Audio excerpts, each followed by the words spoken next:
everybody can do what you do, and I think that that's a big problem that people face now. Like, you see what somebody else is doing, and you want to do that. When that's not to make $1 million. I've always been in it to feel like I'm getting my worth, but I want you to be. This is a like Poverty ENT exclusive. Whatever you thought you were going to get. And so your business strategy, if two parts. One is to feed your DNA of giving. One is to feed your heart. That's how it goes. It's time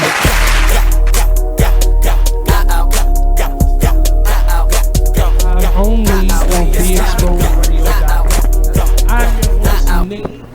We have reached week number 6 with C. Natasha Richburg in her entrepreneurship series dedicated to helping artists, individuals, business owners, and just individuals in general that are looking to go into business for themselves, kind of achieve. And we've been, for the last 5 weeks, going over a lot of the things that could go wrong and helping us strengthen our system. So I'm going to hand it over to Ms. Richburg as she gives us a brief synopsis today and over the last 5 weeks, if she will. Good afternoon, everyone. So happy to be here on our final and 6th show. Yes. First week, we talked about artistic aspiration, what it means to know yourself and your character, and when it's enough is enough, and the 4 knows. What are you in the unknown, the known unknown, the known known, and the unknown known? That's a whole topic you need to see yourself the first week. Then week 2, what is your life's purpose? Do you have a plan? What drives your destiny? What's your personal persona? And are you comfortable sharing your purpose with others? Then week 3, we talked about the artist's life. How do you define this phase of your artistic development? Are you at the beginning? Are you in the middle? Are you in your senior year of your artistic development? How do you define success? Is it money? Is it getting on stages? Is it selling books? Is it actually having more commas in your income? How do you define it? Then something near and dear to my heart, week 4, balancing family life and artistic development. When you have 4 babies like me and a husband, sometimes it's hard. Not hard, hard. But we learn to balance it. How do we effectively take care of our family? How do you take care of yourself? How do you balance the calendar when you got soccer game, basketball game, tennis game, tutor, work, got to write your book, got to get out in public, got to speak? How do you take care of yourself and take a bubble bath when necessary? That's what we talked about week 4. And then week 5, we talked about valuing your team. How do you gather a team? Who's on your team? What constitutes a team? When is your team enough? When you need to kick somebody off? When you need to bring them on? How do you learn to trust? And can you trust? Who's not to be trusted? And what do you do when you can't trust them? And how do you not take for granted the very hard worker? I don't know about that. But this is week 6, and yes, the final week, and we have a visitor in-house. We have J.C. Gardner. Woo-hoo. She's an author. She's a motivational speaker. She's a ghostwriter. And a mama too. And she's an entrepreneur, and she can cook, y'all. You know what I'm talking about? Macaroni and cheese. I ain't going to tell all your business. But anyway, and we're going to have joining us on the phone a little later, we're going to have Robert Williams of T. Marquis Entertainment. He's a businessman. He understands music business. He helps me work through this game, because it is a game with highs and lows, ebbs and flows. And Robert is going to come on and tell us more about his business and what's going on with him. But today, and of course, Nate, he's always the man. He's always here. He gets on my nerves sometimes because he tried to make me not be a secret squirrel. I enjoy my secretdom in life. And I have backup today. And off camera, my friend Denise, that's normally off camera, could not be here, so I brought the first of my borns, Erica, with me. So she is off camera, not mic'd in here, and from occasionally she'll be there for the head nod. But anyway, as we get started about getting paid, understanding your value. Understanding your value. First, Jackie, tell us about yourself a little bit. All right. Before I ask you the question. So introduce yourself to the audience. Yes, thank you. It's such a blessing to be here, and happy Easter. Yes. I want to get that out as well. And I am indeed J.C. Gardner. I am a transformational, inspirational speaker, best-selling, award-winning author.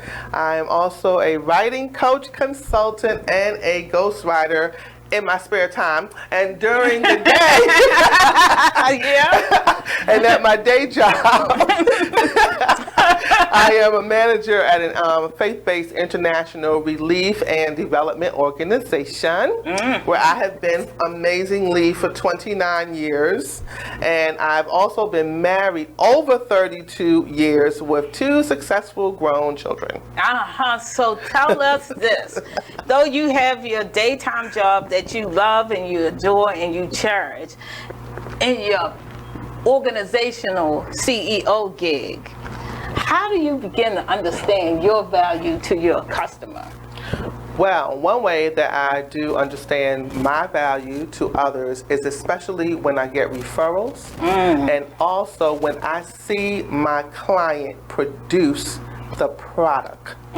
So when we do writing coaching, or if I do writing consulting, when I actually see the finished product, that brings me so much joy, and it brings the client joy. And when they go to if they go to publish it, because sometimes people write for therapy and for release, but still, even then, they feel like they've made a big accomplishment. But should they decide to publish that work, I'm like, wow, you did the darn thing. Right. We worked together for 10 months, because a lot of writing coaching programs with me are a minimum of 10 months. And you finished your book, and now you out there selling it and marketing it, and it's done. That brings me so much joy. And so I know with all of us, we start and we have to understand that we give our services so we can learn. In the same way as somebody would go to cosmetology school, you do hair for no cost in the classroom so you can learn while you're going, and people pay a minimum price. So it's free, but it's not free. Tell us in the beginning when you started and you had to give services with less than your market value or close to free. Yes. Tell us how you moved from free to getting paid. Well, I still do free. Oh, you do? Oh, yes, I do. Every day I feel like, no. It's not every day. That's exaggeration. But my thing is, that's an excellent question. That's an excellent question. But my thing is, I review a lot of work today for no cost for a lot of people. Well, let me just say this. Her review for no cost is equivalent to $95 to $150 an hour. I just want you all to know that, because she's not going to say it out loud, but I will. $95 to $150 an hour she does for no cost. And why do you do it for no cost? Because I have a heart and I'm very passionate about helping people. And writing is part of my DNA. That's how it's innate. I've been writing since the age of 12. So that is just something that I've always done. Somebody has a paper, somebody has an anthology, a poetry book, a project.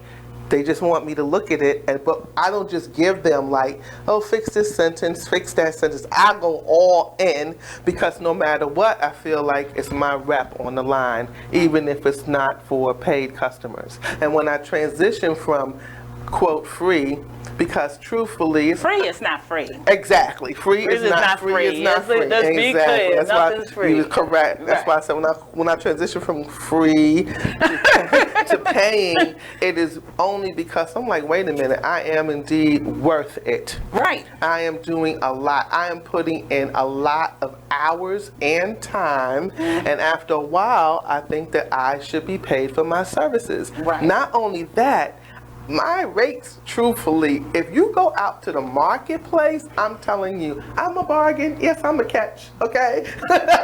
But what you're going to get is as if you paid top dollar. And that's because I've never been in it to make $1 million. I've always been in it to feel like I'm getting my worth, but I want you to feel like you're getting double whatever you thought you were going to get. And so your business strategy if two-part that I'm hearing. One is to feed your DNA of giving. Yes. One is to feed your heart of writing. Yes. And one is to make sure their soul is filled with Yes. your services. Yes. But it's still not free. What happens when you get someone who doesn't get your value and they keep coming back and act like you owe them? Oh my God, she must have been up in my email recently. And it's not that they don't get your value. They're choosing not to see it. Because Yes. they want what they want. See it over there on the other Yes. side, not in the camera. Yes. Go ahead. Go ahead. Go and give your soft offering today.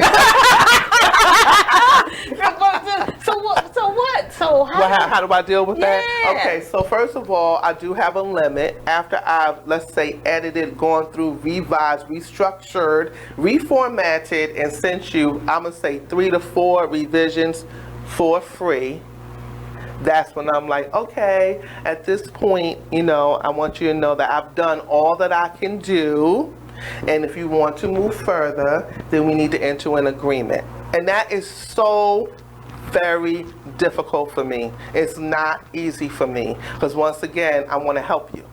You know, but at some point, especially if I feel like you're taking advantage of me, which I'm usually not that person, it takes me a long time to realize, wait a minute, I done spent 18 hours and time and my software and my knowledge, and you keep coming back and you keep coming back, you keep coming back, you know. So after a while, I'm like, okay, either they think that I'm supposed to do this for them, you know, or like you said, they just don't want to recognize it. And they know they have. The other thing I want to say about that is people know what you are an expert in. Yes. And they know who they can and can't go to. Right.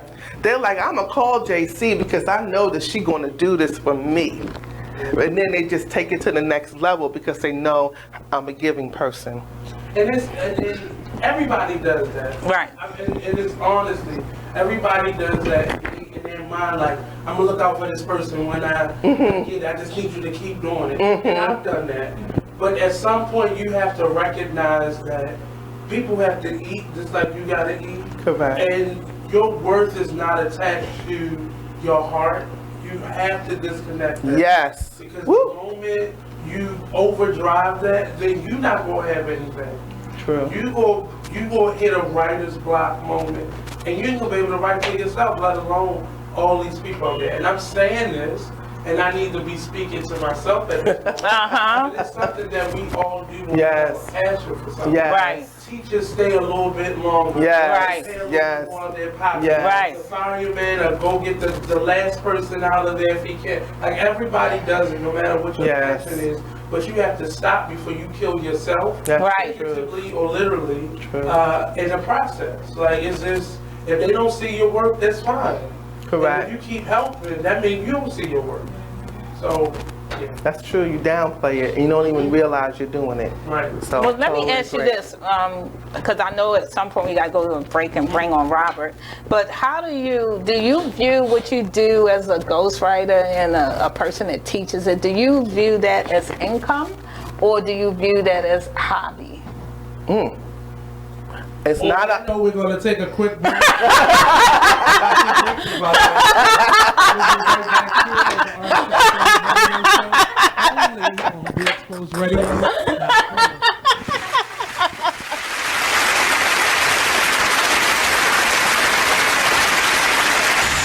We're rewarding you for something you already do. Listening to us. It's Radio Loyalty, and it's an easy way for you to get free stuff. All you do is sign up. Go ahead and click the banner now. You'll earn points as you listen. Points you can trade in for great products and services in the Radio Loyalty store. You can earn even more points when you share your favorite station with friends on Facebook and Twitter. Radio Loyalty. It's free to sign up, so click the banner to join now.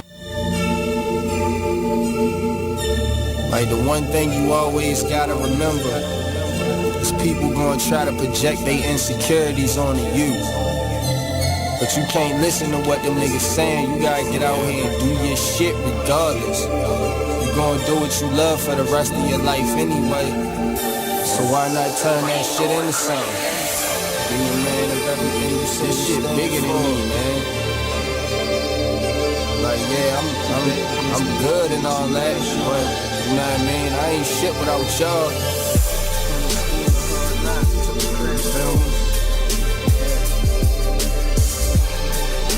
No matter what you up to, let's go hard.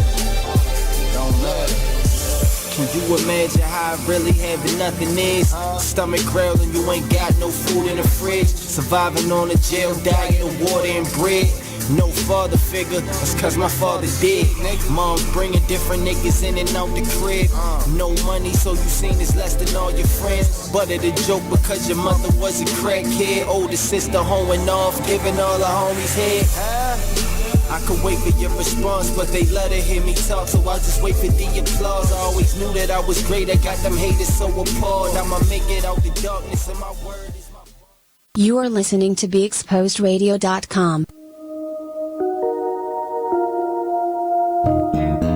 Artist Exchange. The Artist Exchange. The Artist Exchange. The Artist Exchange. The Artist Exchange. The Artist Exchange Live. The Artist Exchange. The Artist Exchange. The Artist Exchange.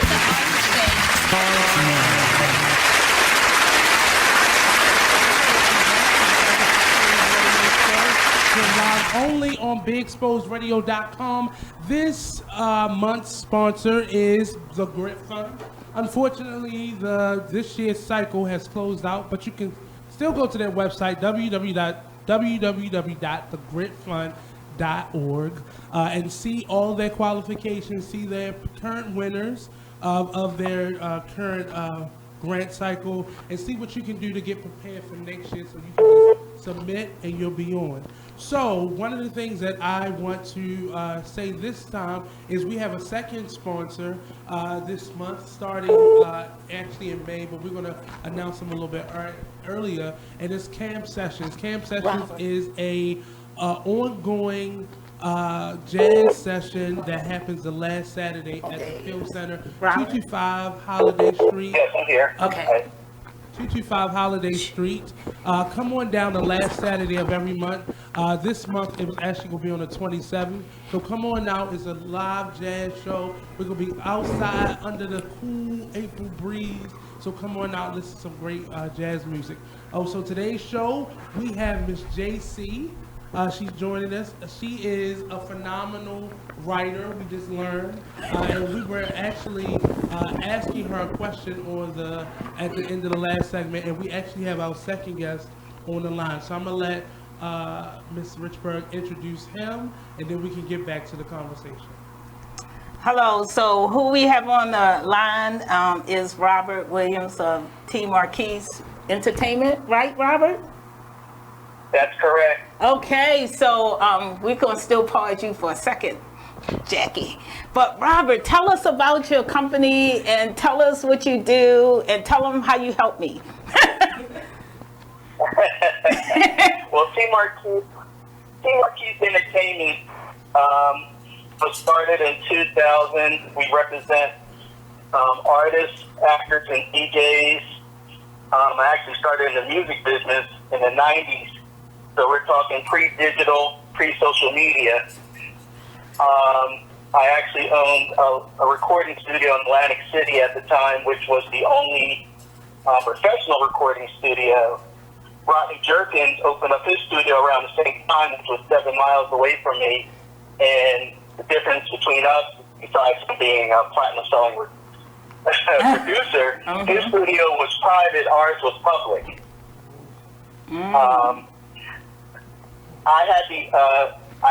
I've had the honor of being in Natasha's presence, thanks to my cousin, and we've been collaborating for a couple of years, and I enjoy it. So Robert, right now we're talking about getting paid as an artist and author and business person, and what you do. When does it move from trying to make the income as part of your income versus hobby and doing stuff for free? And Jackie, could you answer that real quick? And then we're going to bring it back to you, Robert. Can you answer that real quick? Answer the question one more time. Like when you're making money, and people could view it as not as an income thing, it's just something you love. How do you move that? from hobby-ish to income-based? Well, the way that I moved it was actually by offering services to people who were saying, hey, I want to write a book. Can you tell me how to do that? And I also offered writing workshops at a couple of expos. And then people, when they signed up for the writing workshop, they came and they were like, oh, I never thought about this. I try to give them tips and I try to show them how they can actually write a book. And when you leave my writing workshop, you either have your chapter or a chapter written, or the beginning of your chapter, or you have your outline, or you have your preface, because I'm all about let's make it happen and let's make it real. I'm not just going to stand here and lecture you. Okay, so Robert, in your business, like you said, Rodney. Good job. you said Rodney's studio was private and yours was public. Mm-hmm. Can you explain why that was such at the time? Excuse me? Why was his studio, Robert Jerkins, private and yours was public? What was the difference in your business strategy at the time? Well, my business strategy at the time was, because we're talking pre-digital, no one had studios in their house or access to digital, computer equipment. Okay. So we opened up a studio to give all those artists access to record. Right. We had a band practice room, and the difference again with Rodney, because he was private and he was dealing with mainstream artists, you couldn't go in there to record. Oh, I see. And so in doing your work, and I know you've managed artists over the years, and I know when artists first come in, they have to do a lot of promotional stuff, promotional gigs and promotional tours where they don't necessarily get paid. They bear the cost to get on that stage. How do you know when it's time for an artist to really go from doing promotional to getting paid? I think it's just almost a matter of, practice and exposure and fan base, because now I always say the stages are getting smaller and smaller for a revenue generating for an artist. Mm-hmm. So what I mean is that going back to the 90s, I had a lot more stages that my artists could perform on and get paid. So now, because the industry is so oversaturated, the booking agent is reluctant to try someone. Right. Where they're looking, of course, that social media following. They want to make sure your followers transcend to the stage, right, to their club. So you can say I have 1,000 followers. They don't expect 1,000 followers, but they do expect at least 50 to 100. Mm-hmm. Right. So when artists are coming in the door trying to get paid bookings, they have to prove themselves first and have a track record, mm-hmm, and start that momentum. And a lot of artists are not willing to sacrifice. What I find today is artists are not willing to sacrifice and grind. Right. They all just want to jump from recording in the basement to performing at Madison Square Garden. That's true. That is so true. And so based on how long you've been in the business, over the years, you've built up some goodwill with some decision makers. How do you use that goodwill to benefit those artists and individuals that you work with? I mean, again, it's based on relationships. And I have to say, in the early days, I built a lot of relationships off of MySpace to the point where I got clothing deals. I've got my artists to record songs for other people to end up on pilots for TV shows, VH1, BET, all built off of relationships. And that's, we all know that's what this industry is based off, relationships. I've had relationships that go back to the 90s. Mm-hmm. And it's about keeping those relationships fresh and provide them with a tangible product, as in the artist. You know, because even though you have built those relationships, that doesn't mean the door is open for whack artists. You know what I mean? I'm just saying, they're not going to, just because you built up this friendship, they're just going to have an open door to your catalog. Right. You know, to all your artists. Right. Right. And so with you, I do know, because you shared with me, particularly from other countries, groups will send you these wonderful letters asking you to manage them. They'll show you what they've done. They'll send you their catalog. They send the wonderful pictures, and they say, please think about managing us. So with regard to you, what do you do with that kind of information? What do you do with that? Typically, and especially nowadays, artist management has definitely changed throughout the years. I'm more hands-off. So I always get back to everyone because I know how it feels for people not to get back to me. Right. So I always get back to them and say, hey, thank you for sending me this, but you know what I mean? And the crazy part is I always wonder, what do they read when they read my bio? Because I will get a fiddler player from Sweden, you know, dancers from Hawaii. You know, it's all over the place, country, western, and I think what it boils down to is when people Google artist management, you know, my company comes up high, so they're hungry. Yeah. And you know, I have a little track record, so they might, okay, I see that, so let me call him up, let me email him and see if he's interested. So, and you know, again, when I started, the artist management was more of an investor in an artist. Right. So you had this raw artist that didn't have nothing, you know, no branding, no image, no music, nothing, and no money. Right. So the artist expected you to do all that. Right. Studio time. So there could have been, you know, like for one artist that I've dealt with, there's hundreds of thousands that have gone into the garden. You know what I mean? And that's why a lot of times when you read these stories about these artists that are mad at, you know, say Poppy or whoever, and they're like, well, he robbed me or he did this. There's a backstory to that.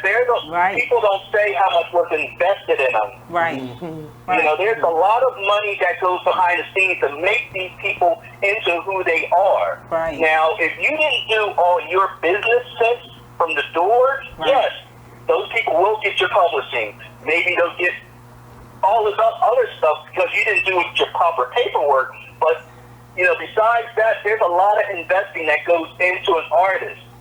Right. Right, and that goes into understanding the value. I've seen where artists live with the management team for 3 years, so that's food, clothes, shelter for 3 years, send them all over the world, so that's hundreds of thousands of dollars, and then they say they robbed me. That stuff wasn't free. It's not free. You don't live anywhere for free. You don't travel for free. You don't order dessert off the menu for free. I think part of that is the idea of artist development and the education part of it is missing on both sides. Of course, the artists, we learn the skill set. The business side is something you learn after you've fallen off the cliff. But in terms of management and people that are investors, I think you would make more money probably in the long run versus right now if you gave your clients that education. Because there are people that are really, like he said, really hungry coming into this with no knowledge of accounting. No knowledge of what a contract is or even how to read a contract. So you will have those instances more times than not where people are coming in with those whack deals, as they call them, because they don't know and people are hungry. And I shame on any management who will take advantage of that, knowing that this person doesn't know and still sign them and still take their stuff off the side, and they know this person don't know why all this stuff is costing them. Yeah, but the other side of that, I'm a teacher. Right. You don't know what you're talking about. That thing, I don't know what I'm talking about. Right. I teach them how to read the contract. I teach them the math of it all. And what happens, Erica, who's off camera? What happens? They get mad. And they walk away. They realize it later, but I'm a teacher. So I even see doing right because they're in the unknown. Right. They think it's free, and it's not free. It's a cost associated with. It's a cost that you learn. Either upfront or. Yeah, it's a cost. I mean, not a cost, physical cost, but it's a cost that you learn, and that you can. That costs money. Yeah, that you articulate. Because when you come with me, I teach. Right. That's one of the things. But yeah. Don't let us go there about getting our homework done. Don't you owe me an assignment? I'm sorry. Oh, that's a sidebar. And so, I'm sorry, Robert. We're back to what you're saying. So, Robert, so with regard to the new strategy in artists and how to do an income with artists, why would a manager want to get involved nowadays? Answer that question. Why would somebody want to manage somebody? The only reason why someone would want to manage someone now is if they have a tangible product, which is them as an artist with some quality music, with an image, with their branding, with their social media. So what we're going to do is now we're going to be a team. Right. We're putting our team together, and we're going to build, and now we're going to start to make some contact with the industry because you already have developed everything that's needed, you know, because again, I'm not doing artist development. You know, we might tweak something, but when you come to me now, everything should be in place. So all I need to do is say, okay, what do you want to do? Oh, okay, you looking to do this? Okay, let's go here. Boom. And I have it. Because the one thing is, because again, the industry is so oversaturated, it's an unforgiving industry. Right. So you can't go to a company and say, hey, I got this artist and we're looking to do this. And then they ask you for these particular things and you're like, we didn't do that yet. You know what I mean? So they're not going to be like, okay, we'll call us next week. You know, right? It's going to be next. Who's next? So everything has to be in place before we even think about a relationship. Because that's what when you talk about artist management and Natasha, you know this. Because you are their family, you're their cheerleader, you're their psychologist. You're everything to that person, and they trust you with their life. That's true. You know, so and it's a marriage. Right. You know, you get in a relationship. That's why they always tell you shouldn't date. You know what I mean? You shouldn't date someone that you're managing. Right. Right. You know, because it's a marriage. Right. It's a marriage, and it can go either way. It could be good or bad. Right. And you have to do the proper things to support it. Right. So let me just ask you this right now, because the biggest thing for people who get into the business, the facade of getting paid immediately. Talk about what it means to get, because a lot of them think they're going to get paid day one.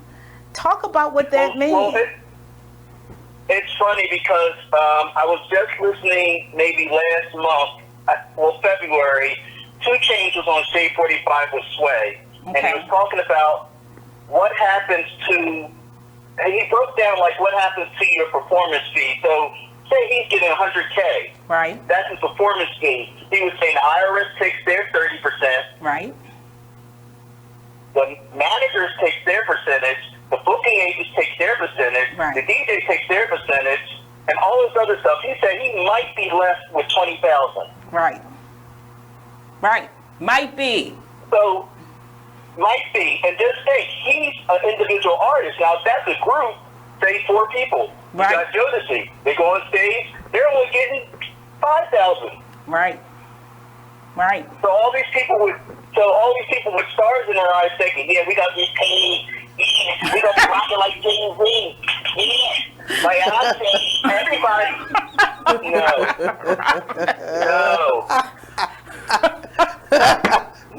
And everybody posting up on Instagram like they get ready, look at me. And I have to say, social media is one of the downfalls for artists because most artists don't care about the actual product, the product themselves. They care about posting up on social media. Look at me at the record label. Look at me in front of this Ferrari that I don't even own, but look at me. They're not thinking about creating this quality product that could sustain them, for a lifetime. Right. It's more about show and tell. Right. But going back to what you asked, they expect to get paid with nothing. Right. So, they'll come to you as an, artist management. Yeah, Natasha, can you manage me? And you're like, okay, yes, I'll manage you. Sign up 6 months. Well, when are we gonna start getting paid? What did you do? What did you do? Did you do anything yet? But how many followers you got? Do you got a fan base? No, but I need to get paid because, my baby mama and, my mom about to take me out. Robert, Nate, did you want to say something? I hear everything that you say, and all the artists that I had come through this show, they have the same issue. But I'm saying there are less teachers. Yes. In Yes. this industry. Yes. And it's the reason that everybody is making their albums on their iPhone and then releasing them is because people they don't want to teach. Even I went to school to be an artist. The teachers at the colleges don't want to teach. They just want you to boost their resume. And I see that as an industry problem. People want you to boost their industry and boost their resume and put money in their pockets, but they're not teaching anybody anything. And I'm not disputing you, brother, because I did my research on you, and I know you have a really great career. Compared to a Rodney Jerkins, that has more of a specialty field, but at the same time, nobody wants to teach. You have this person that comes to you raw without all of the different things, but on the other side, the industry is telling them that you don't have these things, so I can't work with you. But you're telling them that those things are important.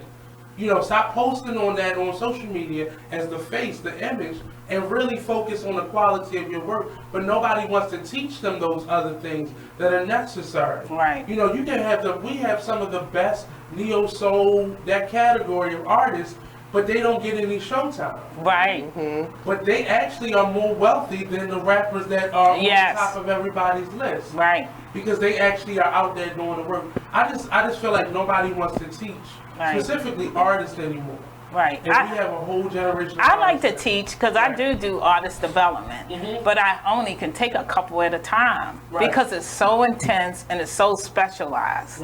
It's so special. Everybody's curriculum is based on their personality and what they're trying to do. And there's a difference between you and, say, the gentleman on the phone. It's a difference because you're not a musician. You're not a producer. Right. You're not an agent in that way. Right. So when he would get somebody, well, that's not what I do.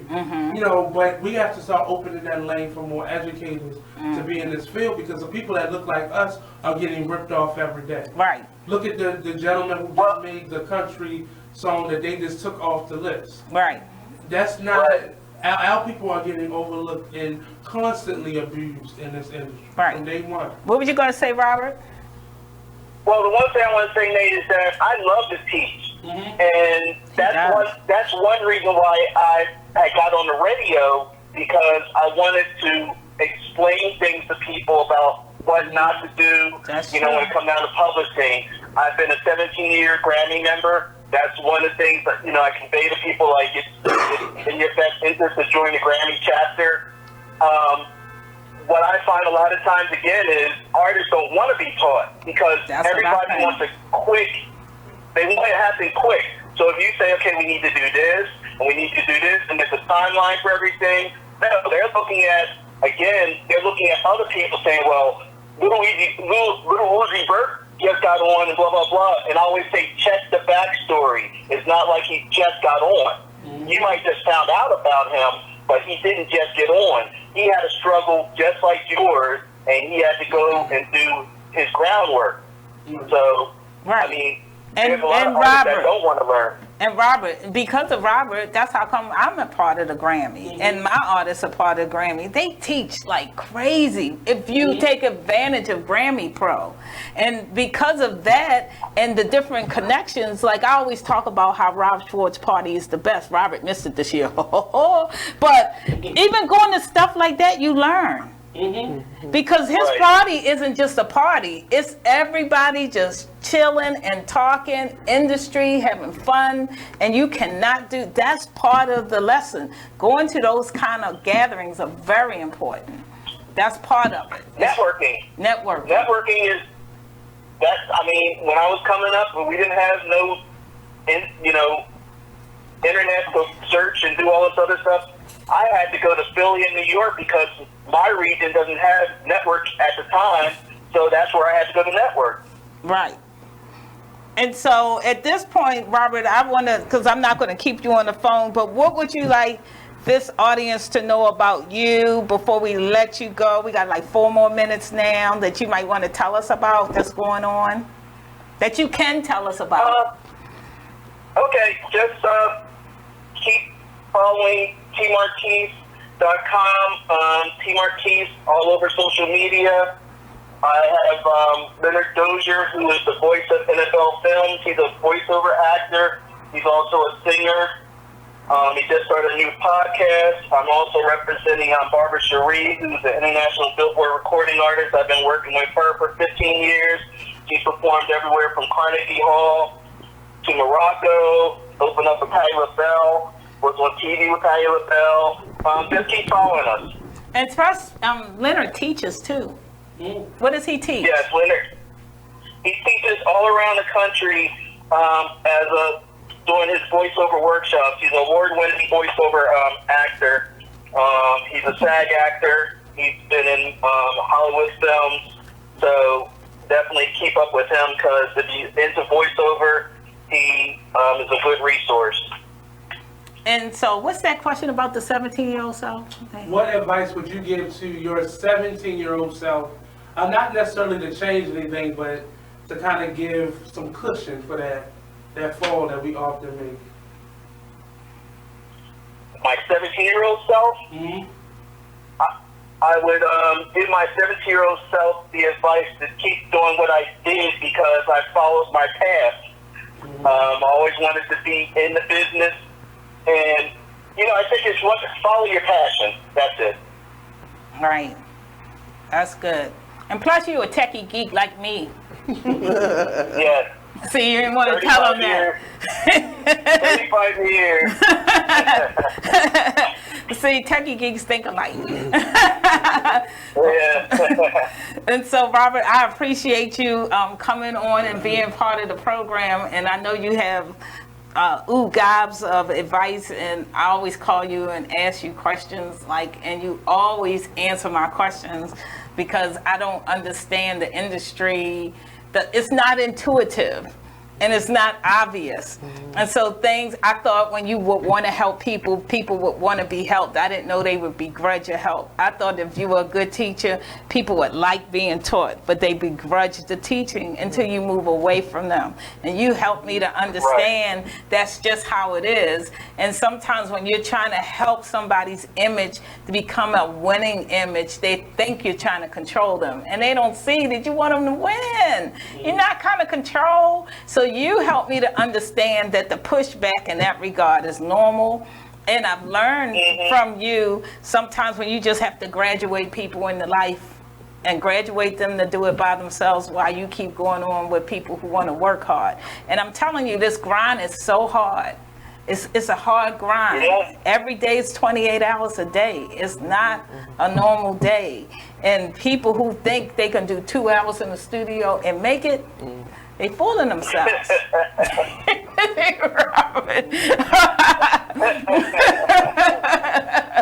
And I thank you for helping me to understand the value of being part of Grammy and the ongoing education as a part of Grammy Pro. that a lot of people look at the Grammys as the awards. No, they're a wonderful educational institute that you can learn a lot. And once you become a member, it's free. And you told me about that. I wouldn't have known. Now it's harder to get into ever, but still, if you're a musician and you have a website and you meet the requirements, I suggest you become a member if it's possible. Definitely. Yeah. So did you have anything else, Nate? Thank you for calling in, and I appreciate the work that you are doing, and especially how you sharing it, like coming on platforms like this and sharing it, because there are a lot of people who I don't believe they just don't want to help, but there is a fear, because if I give you what I know, then there's no place for me.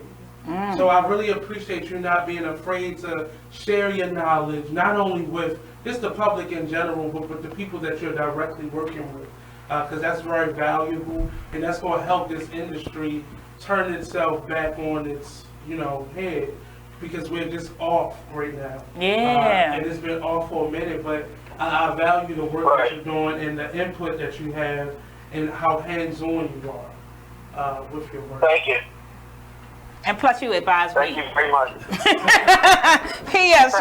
P.S. You advise me, and I appreciate it. So thank you again, brother. We're going to take a quick commercial break. We'll be right back here on the Artist Exchange Radio Show, only on BeExposedRadio.com. Don't go anywhere. We'll be right back.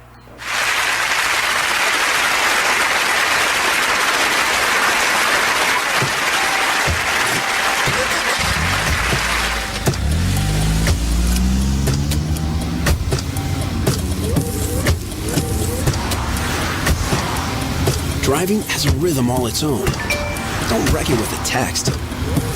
Before you get behind the wheel, silence your phone. Or better yet, designate a texter. For more text-free driving tips, visit stoptextstoprex.org. Brought to you by the Ad Council and the National Highway Traffic Safety Administration. Green light. Hey girl, school zone. I'm getting hungry. Car changing lanes. You want to meet me for pizza? Stop sign. Intersection clear. Yeah, street. Pizza sounds good. Ballin Street? Girlin Street! It's hard to concentrate on two things at once, like texting and driving. Stop the text, stop the wrecks. How will you stop texting and driving? Tell us at stoptextstoprex.org. Brought to you by the National Highway Traffic Safety Administration and the Ad Council. And we're back with more Cheryl Underwood Radio. Thank you, super producer. And the phone lines are blowing up 1-855 Cheryl 1 because everybody wants to know, where's Harry? Where's Harry? Where is Harry? Phone lines are open to you. Remember, 1-855 Cheryl 1 open to you. We do not let calls go directly on the air. Somebody called pretending to be child support, going, where's Harry? And it wasn't funny to us because we hung up on people. Okay, cool. We thought it was real child support. So you want to get your little jokey joke. Wow. But also, you could email us at SherylUnderwoodRadio.com. And you got The World According to Cheryl, the podcast of Cheryl Underwood Radio. And I'm going to make an announcement, and we'll revisit this again when Harry comes back. Courtney Black, back with the facts. Yes. Is going to do Courtney Black's social media shout-outs. Uh-oh. Why Courtney Black? Because we love our fans and our listeners. And they love us. They sure do. And since you've been over social media, they've been responding to a lot of the things that we're talking about. Exactly. So you're going to do the shout out. You are listening to BeExposedRadio.com. It's the jump off. Welcome to the Cheryl Underwood Show. Artist Exchange. The Artist Exchange. The Artist Exchange. The Artist Exchange. The Artist Exchange. Artist Exchange Live. The Artist Exchange. The Artist Exchange. The Artist Exchange.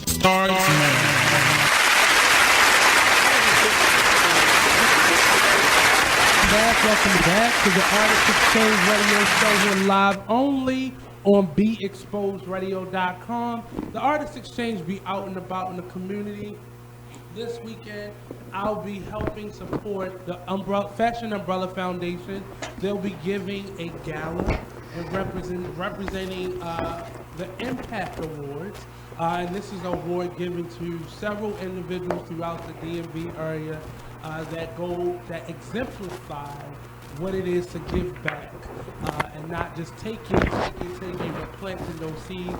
I actually was a recipient of this award last year, and I'm helping Miss Sharon Nixon of the Baltimore Fashion Week Fashion Umbrella Foundation in her efforts today. We'll be downtown at the Maritime Museum, and it'll be tomorrow. We still have a couple of tickets left, so if you want to get a ticket, come on out, support. And then next weekend I'll be back at the Pill Center for the monthly last Saturday of every month jazz show that I host, and we'll be down there with Mr. Cameron and his awesome band with some jazz music. So back to our show, the Artist Exchange Radio Show. We have a phenomenal guest. We just spoke with a gentleman, a really phenomenal gentleman. I'm all about helping people, so get it done, give back, and you'll be surprised what you'll get in return. But I'm gonna pass it back over to Ms. Richburg as we continue the conversation. I guess it's the hot seat.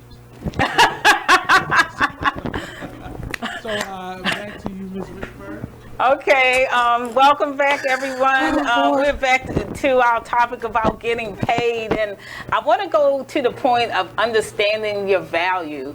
And one of the things that happened for me is more recently, people kept asking me, what is the secret of your marriage?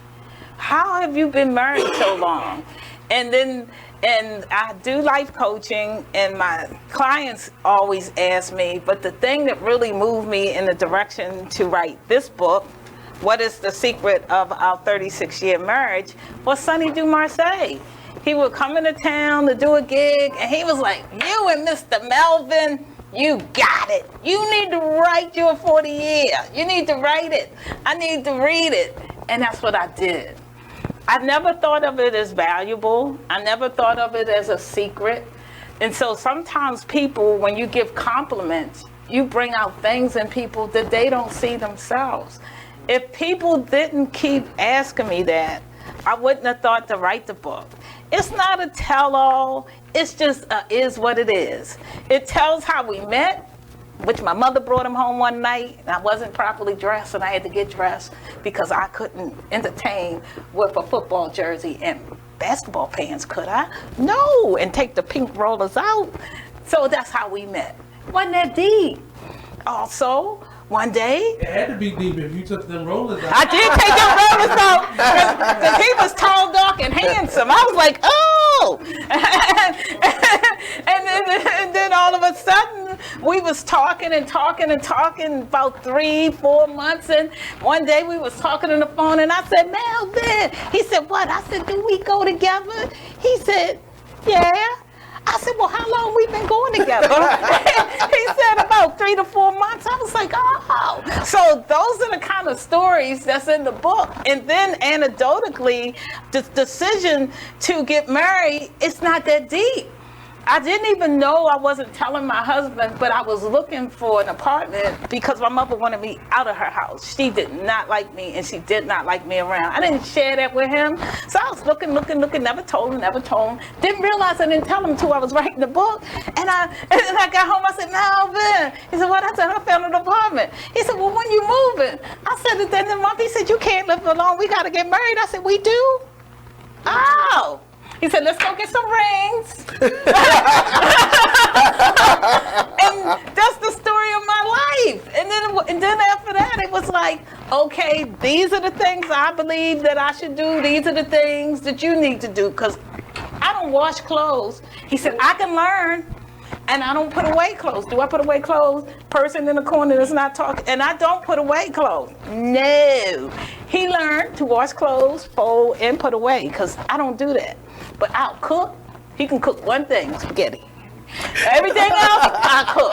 I don't mind. He can wash dishes, but I don't even mind cleaning up in the kitchen. I don't want him in my kitchen. He used to think he could cook big chicken. That ain't happening. We don't do that anymore. That used to be on his. But he got one dish he could cook. And our marriage works. We have highs and lows. But the one thing I've learned is how to compartmentalize my marriage. You know, he's my husband. He's my boyfriend. He's my best friend. He's like, He's like my boy, you know, we go play some hoops together, you know what I'm saying? He's that kind of boy that we play hoops together. And then it's kind of like he's my baby daddy. And I never am mad at all 5 of them at once. So we never had a day where we didn't talk. Because if I'm mad at the boo and my dude, I'm all right with my husband. So I never was mad at all 5. So that was how I could do it. And he never stayed mad more than 2 seconds. So between me compartmentalizing and him never staying mad, that thing of not talking, not figuring out, that was just not, I don't understand that when people don't do that. So those are the kind of tools we show you how we did it in our marriage. And I got funny stories, man, when he tried to stop me to go to see Luther. Oh, that was a day. He never got in the way of Luther again, but those kind of things, those kind of things are in my book with humor, guidelines to help anybody see how we navigate it. It might not work for you, but I'm sure some of them will. But that's how I understood my value. Because people kept asking me and asking me and asking me. And like how you, JC, you talked about you could tell your value because people refer other people to you. But you're, you know, kind of secret squirrelish too.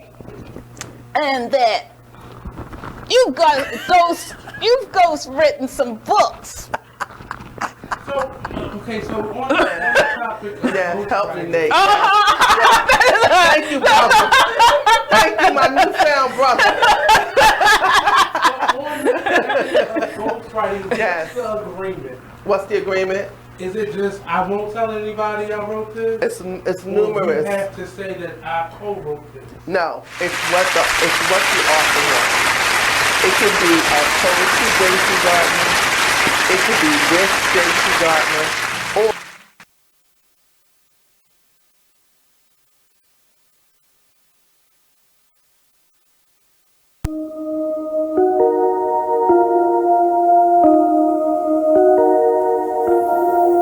this is a Poverty ENT exclusive.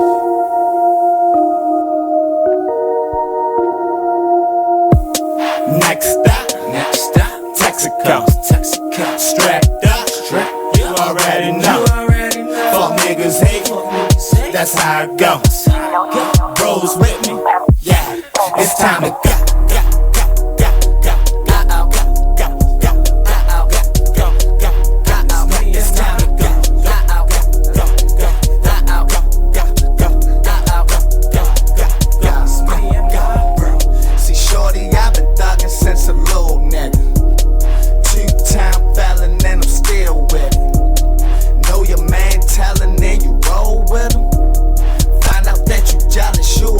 Nigga chose by another nigga, bitch. Damn, this chopper got 50 round clip. So this Molly and the syrup got me geeking, shorty. Ain't know I popped them Xannies, had them sleeping on me. Love in a hood full of hate. Pray to God that he open up them gates. Rest in peace to Freddie Gray and Lil Scooter. Putting on for our city, watch his door. Next stop, Texaco. Strapped up, you already know. Fuck niggas hate, that's how it goes. Bros with me, yeah, it's time to go.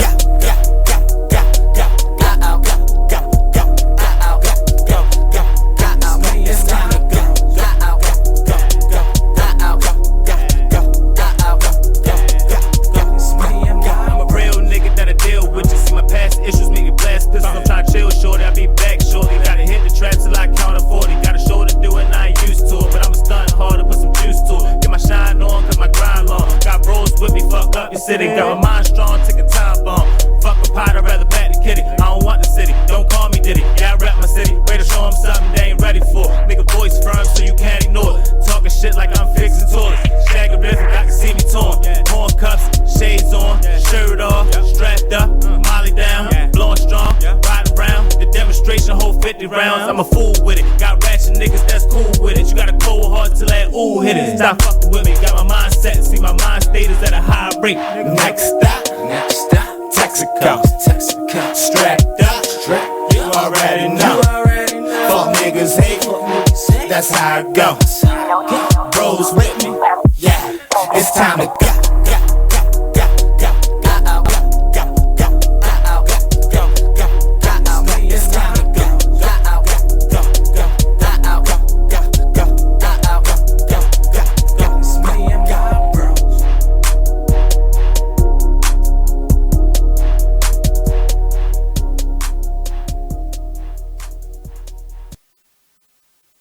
You are listening to BeExposedRadio.com.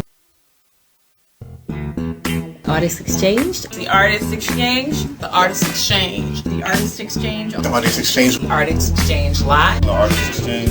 Artist Exchange. The Artist Exchange. Welcome to. What's going on? Welcome to the Artist Exchange radio show here live only on BeExposedRadio.com.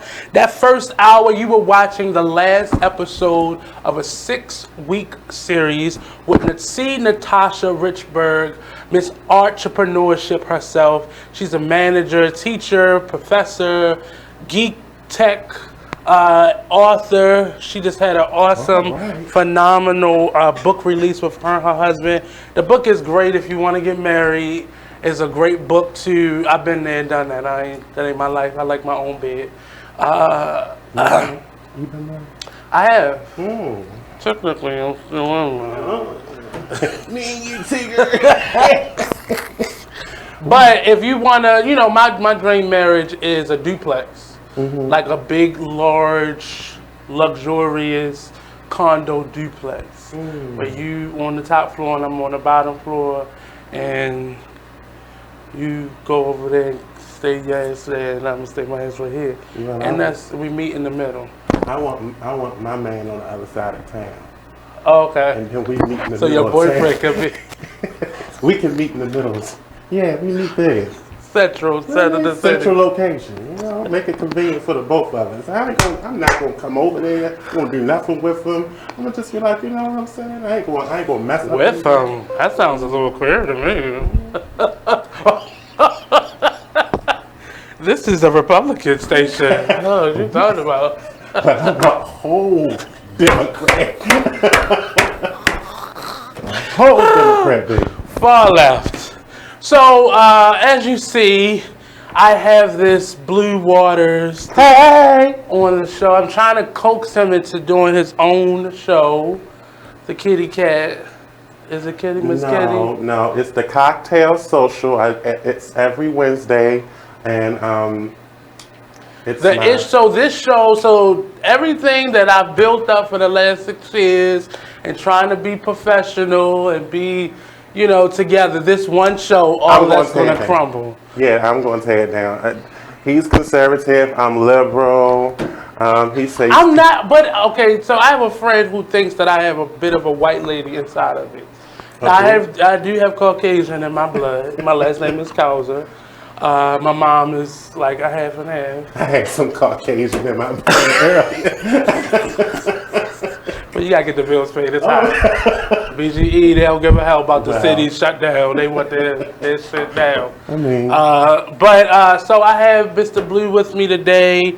I'm sorry, I don't know people's pronouns. I gotta be politically correct. I got in trouble at my other job because I wasn't politically correct. Well, I'm technically considered a omni-bi-lesmosexual. So I'm laughing only because that shit is too much. Well, I mean, can we abbreviate it? I can't abbreviate it. Blue. Oh yeah, it's Blue. That's why I answer to anything. He, she, him, shit. I answer to it. Because that's a sensitive topic for me. So today, for the last hour of the show, we're going to go through this mythical show that may be joining Be Exposed Radio with the cocktail hour with Miss Kitty and all her little friends. Yes. Her little box of friends. Well, I am the crazy cat lady, so I don't mind with my lips. So today's topic is going to be a little different than the first hour. So we're just going to go through. So some of the subject matter isn't necessarily controversial or sexual, but it's just stuff that make you go, Absolutely. Or whichever one. Absolutely. Wherever you at in life. So I'll start first, and we can kind of go back and forth. You give me your topic, I'll give you mine. So I'm gonna just jump out there, but just the school system. What about it? I feel as though, and this is my opinion, but I feel as though with all the laws that have been created to protect our children, those same laws are now dumbing them down and are giving them a false sense of reality and entitlement, and it is actually backfired in the face of the very people who bend over backwards to teach them. Okay, elaborate. Well, I did. I just said everything. And, well, first of all, legally, I can't talk about my situation. But just being transparent. Oh, Lord. Just being transparent. But I'll say this week alone, I've heard of maybe 8 teachers that have been taken out of the classroom temporarily for an investigation because a student said they did X, Y, Z. And I'm all for it. I'm all for protecting our children, but not at the cost of the actual educators. Now, so you're asking, so basically what you're saying is, what can we do to protect the teachers? Well, not even protect the teachers, but just normalize the school system. Because I think we are caring too much about tests and policy, and students are still not reading on their level. Children are getting angrier and angrier. It's a lot. It's at the end of the year, so there's a lot more hostility now, and parents are less and less involved. And just being an educator myself, it's really difficult to get across the things that I need to get done, because there's this long list of things that I can't do, and this very micro list of things that I can do makes it hard, and I gotta maneuver all of this into that box, and that's complicated. I think that, me personally, I believe that, first of all, I'm gonna give a big shout out to my educators, because I have a lot of friends that are educators. I got a bell. Let me get the bell, because I think this is a bell situation. What's the bell? It's a bell. Okay, wait a minute. Thanks, Black by Demand. Okay, so I believe that a lot of our educators, one, are dealing with a multitude of issues. One, you got to deal with, you're thinking about the families in which these young people are coming from. They're coming through neighborhoods where there's a lot of violence, they're exposed to a lot of trauma within the home, within the even in wealthier neighborhoods, what's going on in the family unit? Absolutely, and then they come into a school environment where it's really traumatic, especially if it's not jail-like. Absolutely, and I think that the education system is a one-size-fits-all, and that's not realistic. I think that realistically, they need to have options for young people, and I think that people, math, English, science, and social studies, that's wonderful, fine, and good, but not everyone wants to go to school, not everyone wants to go to college, not everyone wants to be an engineer. Some people want to dance, some people want to sing. But you still need the basics. You do need the basics, but you need to teach from where they are. So if you were a person who wants to go to school for cosmetology, you teach math based off of your profession, what you want to do, as opposed to, we're just going to generalize that everyone gets the same math. No, because they're going to grasp it, because this is something that they like. They like to be had. Right. So when you give them the, But you got to be able to count the change, because everybody not going to come with a credit card. Well, if you ask them about 17 yards of Yankee track, how much that's that's about 3 bundles. That's about $6.50. Bam! There you go. There you have it. But but that's going to require parents to be willing to cough up a little bit more tax dollars.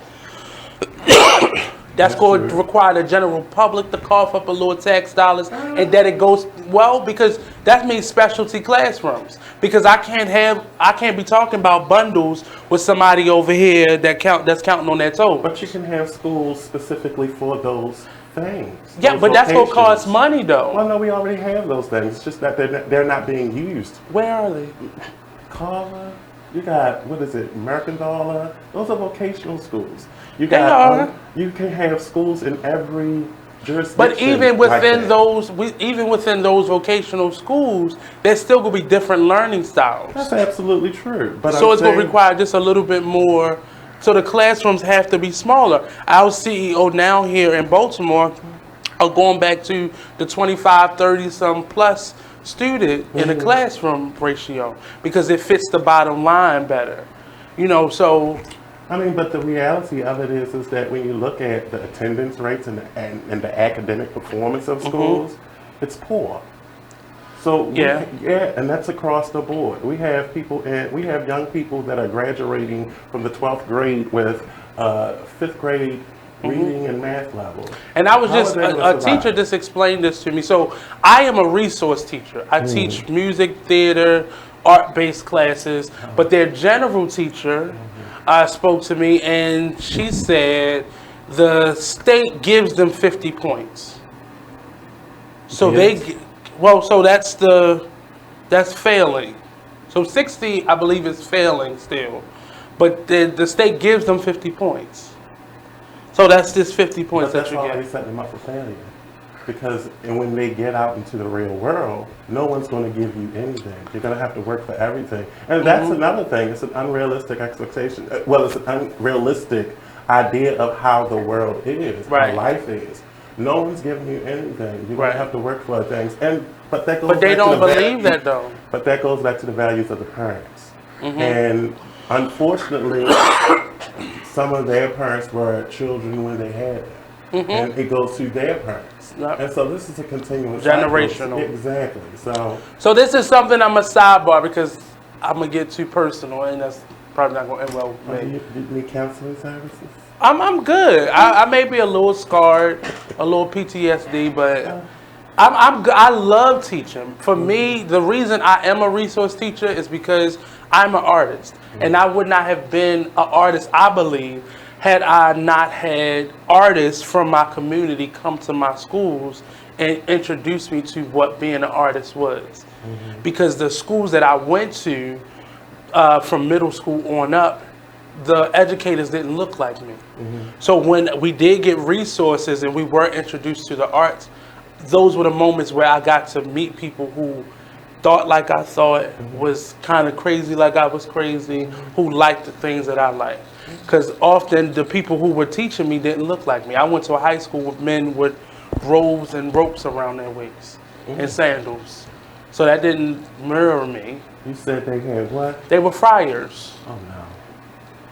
Yeah, I went to Archbishop Curley. I know. But that was a hood school. That was like. Oh, I bet. It was a little hood, but it was still a Catholic school, and it just I became a art teacher because I loved teaching young people. It's not the money, because I could probably get paid more shaking the leg. Right down the street. Ray is. Hey, how you doing? So your turn. What's your topic? So I'm going to talk about the hot topic that's in the news right now. The abortion bill. Now, as a guy, let's preface this, as non-uterus having individuals, it has always been said, because I can't carry a child, I shouldn't have the bulk of opinion about the issue. But I don't necessarily believe in abortion, but I don't want to take care of the child if it's outlawed.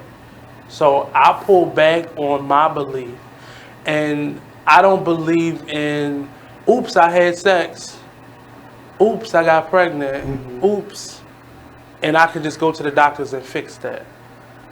Now, if it's an emergency, if I've been raped or molested, if it was incest, yes, I think without a shadow of a doubt. Well, but I don't think it should be Plan B. Okay. And that's actually a pill called Plan B. I don't think it should be Plan B. I think that it should be unfair across the board. I think that a lot of focus is on women, and that there's not enough focus on men in terms of options. I mean, guys, they talk about abortion. Well, guys can get snipped and tucked. But that's permanent, though, and it's harder to reverse that than it is to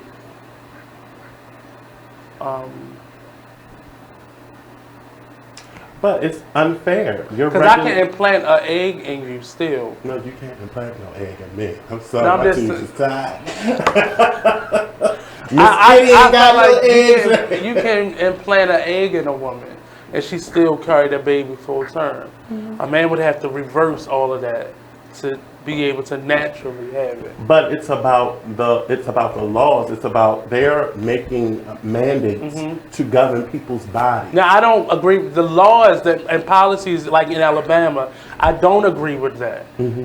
I think that time can be spent fixing the criminal justice system, the educational system, the justice system, getting the president out of the White House.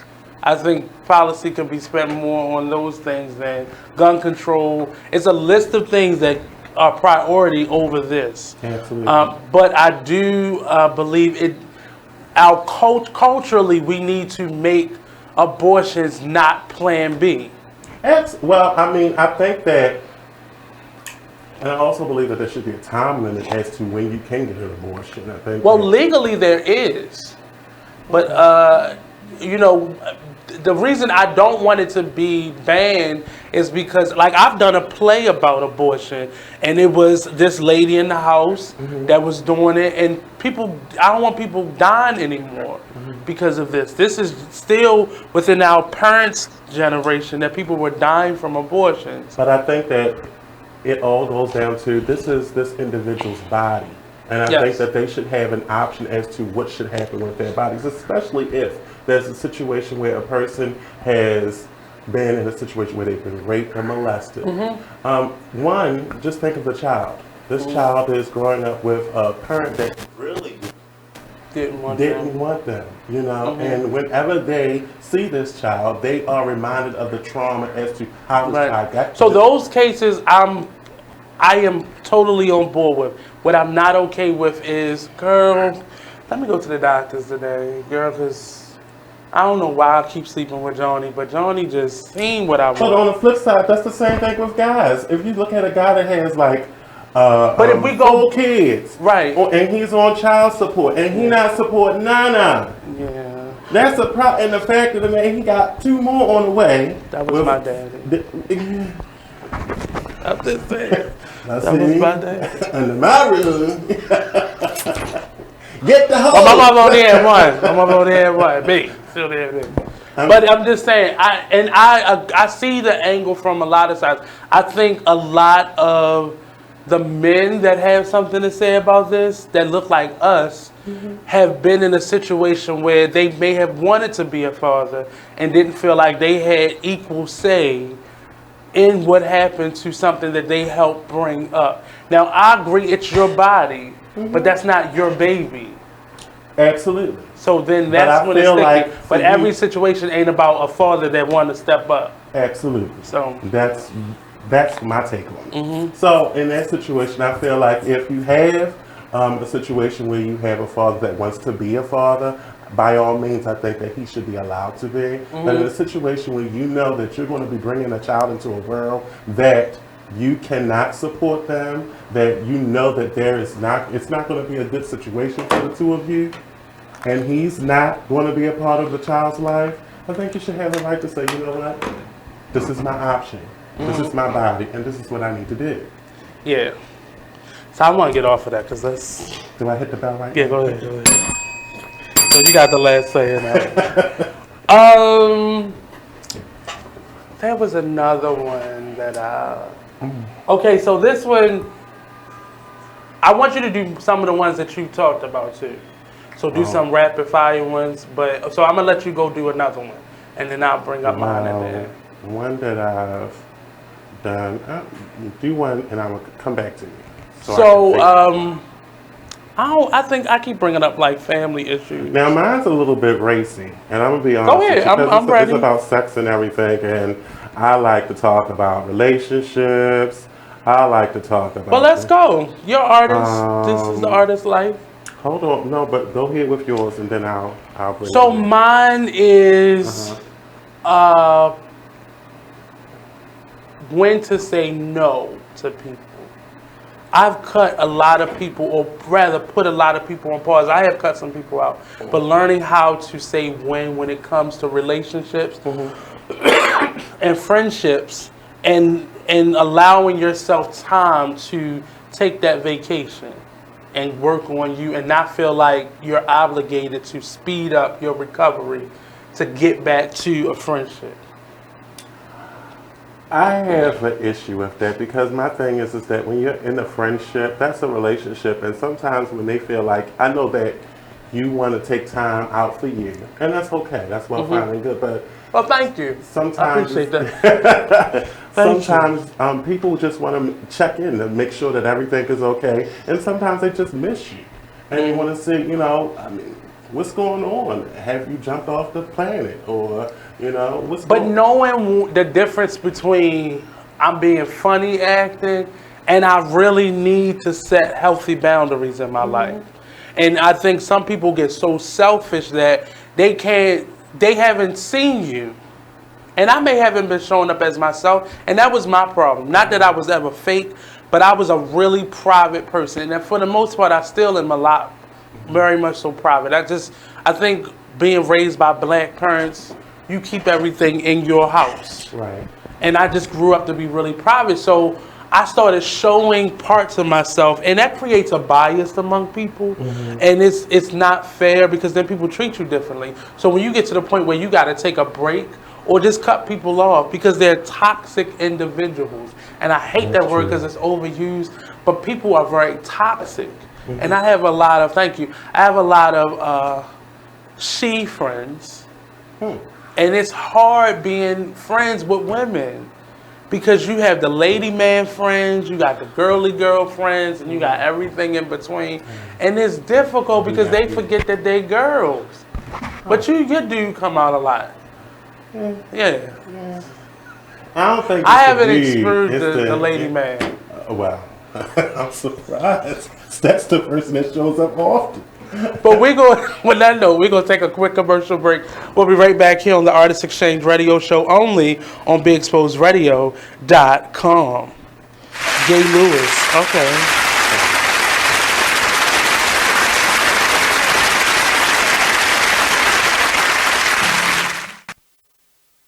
And we're back with more Cheryl Underwood Radio. Thank you, super producer. Hey, it's time for our final thoughts, and we have to bring all this back when Harry come back, because this is such good stuff to talk about. Super producer, who was the last affiliate that we? I think it was 45, 345. 345? Okay, it's my honor and privilege to announce the 346th affiliate of Cheryl Underwood Radio.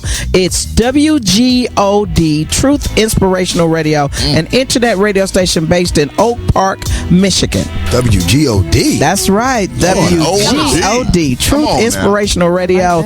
Owner and marketing director Miles Dixon. He is part of the Pitch Media LLC in Oak Park, Michigan, and that is the 346th affiliate of Cheryl Underwood Radio. The 347th affiliate of Cheryl Underwood Radio is X360 FM, and an internet radio station based in Fayetteville, Georgia. Yeah. Maureen Guest is the owner of X360 FM, an internet radio station based in Fayetteville, Georgia, and they are the 347th affiliate of Cheryl Underwood Radio. The 348th affiliate of Cheryl Underwood Radio is KWWO-DB, Blazing 951 Radio. Blazing 951 Radio, an internet radio station based in Los Angeles, California. I can't pronounce this. Shakij? Gosh, where's Harry when you really need him? I know. Shakiji Abdul. Shikaji? Is it Shikaji? Looks like Shikaji. Shikaji. I apologize, Shikaji. Shikaji Abdul is the CEO and co-founder of Culture Zine Media Interactive, an LLC that's based in Los Angeles, California, and KWW. Is it O? Yeah, ODB. Blazing 951 Radio is the 348th affiliate of Cheryl Underwood Radio and the 349th affiliate in the Sanford, Florida market. And Sharonda Woodard is the CEO of Dream Again Enterprises Incorporated in Sanford, Florida, and that is the 349th affiliate of Cheryl Underwood Radio, Kingdom Gospel Radio Station, an internet radio station in the Sanford, Florida market. We are now 51 off of 400 affiliates already. 151 off of 500. Okay. 651 off of 1,000. There you go. You might as well say it. You might as well say it. Congratulations, Rob Wilkins, our Vice President of Affiliate Relations, HBCU Initiatives and Promotions. Congratulations to you all. Rob, you the man. Thanks, Rob. Thank you, guys. And thank you, Cheryl. Absolutely. Rob. Thank you, guys. And the fact that we support internet radio stations. That is the new wave. Yes, internet. But we also support terrestrial radio stations, low power stations. We love you all. Artist Exchange. The Artist Exchange. The Artist Exchange. The Artist Exchange. The Artist Exchange. Artist Exchange Live. The Artist Exchange. The Artist Exchange. The Artist Exchange. Starts now. Welcome back to the Artist Exchange Radio Show. Here live only on Be Exposed Radio. I hear myself at first. But welcome back to the Artist Exchange Radio Show. Here live only on BeExposedRadio.com. Today is just Kitty Cat. The cocktail without the cocktail. I know how you gonna have a cocktail social without cocktails. I mean, I so thought I was this is gonna get Blue a long Waters. iced tea or something. He has a show that he now does via Facebook, but we're trying to bring him to the station, and it's adult talk. It's not for the faint of heart. We're doing it midday today, but it's Friday, so anything can go. So we were going back and forth with some topics. The last topic was, just learning how to take a pause. But I'm gonna jump over to Blue, and he has a not so friendship related. Well, this is one of our past questions. Okay. So, in an intimate relationship, how important is sex and how often should it occur between couples? I think it really depends. Because for me, I gotta feel sexy. I gotta feel like energized. For me, once a year. What? Oh my Jesus. School with them men dressed like nuns and But I say that because for me it's a psychological thing. It's not like my penis hard, let's do this. It's not that for me. For me it's psychological. I think. But people mess up midday. Like you sending the text back and forth and you're like, okay, all right. And then too much of that could like overdo it. So you've mentally orgasmed before you even, and then if you late and then I might be late and I think if my bed not made, like just everything. See, we put too much conditions on it. Because it's like I said, it's psychological for me and it turns physical. So if you mess this up, I'm done. Say the wrong thing. I think like send me a picture, and I'm like, oh. Send you a picture of what? First of all, that's not the question. But mentally, I have to start up here, and I don't deal with too many people who can like mentally stimulate me. That's not even sexual, but just mentally. I think sex is very important in an intimate relationship. And when I say intimate relationship, I mean between two people who are saying that, look. In a committed relationship? Yes. Okay. I mean. Because an intimate relationship don't mean committed. I mean, however it is. But whatever it is, I mean, there are some intimate relationships where there is, there's a limit. They're not having sex. We're good friends and everything like Oh, that. wow. But that's intimate. Yeah, well, yeah, friendship is very intimate. Okay, and I think that's one of the missing. Maybe that's my components, problem, 'cause is I'm that not- a lot of times it's just a hit and miss. They're not looking at the fact that, okay, we're supposed to have a foundation first, so I have to get to know you, and then we Well, add my the get to sex. know period is difficult. What is that? It's difficult because of past relationships, both friendship and intimate relationships. But it's difficult for me to kind of, because I've warmed up to a person already, because I have a sixth sense and I normally know who I'm dealing with. But most people be like even for you, example, like you've invited me to like house parties. Now I'm gonna tell you, for me, First of all, I'm First of all, I feel like you think I'm too ghetto to come to me. No, it's not like that. I'm just saying you have such a mixed array of friends. Yes. And I'm a wallflower. I don't have no walls. I mean, where do you live? First of all, I'm a wallflower. Okay. So I'm the one that's sitting on the couch keeping that cushion warm. That gets sweaty because I've been sitting there too long. And I don't know, I'm socially awkward. Like, people really don't believe it because I get on stage and I'm a character. I sit right here and I talk to people. But socially, I am very awkward. I think being in a social situation where you can just be yourself and just relax. You're not required to talk because you're over my house. You're just invited because... But I don't want to be the weird person either. And then I look at the pictures from the event that I missed, and I'm like, oh, that was a lot of different types of people there. And then I know where my mind goes because mentally... Where do your mind go? I just started tuning into people. So I start people watching. Okay. And then that weirds some people out and it turns some people on, and maybe it's the wrong person on both sides. And well, I feel like in an intimate relationship that sex is very important. I'm talking about between couples. I think that it's very important that it should be something that you take time out for. Like you put that in. But I don't want to see when it's planned.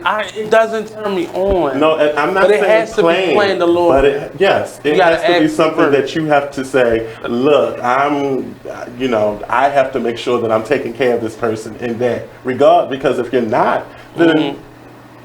So I did that last weekend. I made plans because my birthday is next week. So I made plans for this weekend. Oh. But now it's Friday, and I'm like, I ain't get a haircut. I didn't shave. I gotta wash clothes. So I'm going down the list because I gotta go there. So I'm going down the list of why it's like, okay, I'll do it. Is the person attractive?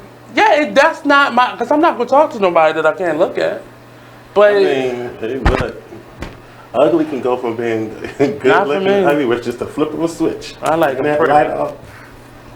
I'm just saying, I like them pretty. All of them pretty in the dark. But my hands can see. My hands tell a whole other story. Okay. So yeah, but I think it does, but I just know personal experience. I go through ebbs and flows where I have a whole like, I gotta have it, and then that window closes, and then I don't even think about it. Sometimes, and when you force it, it's not good because then you mess up with the person. Because the littlest thing, you be like, all right, go home.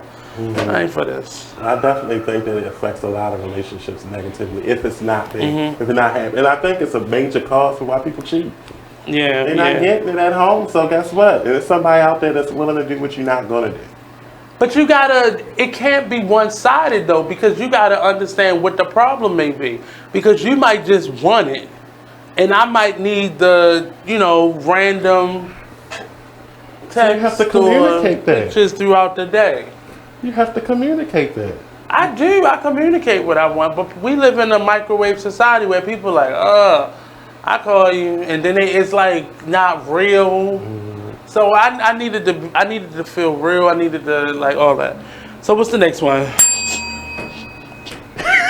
No, keep going. Another one topic.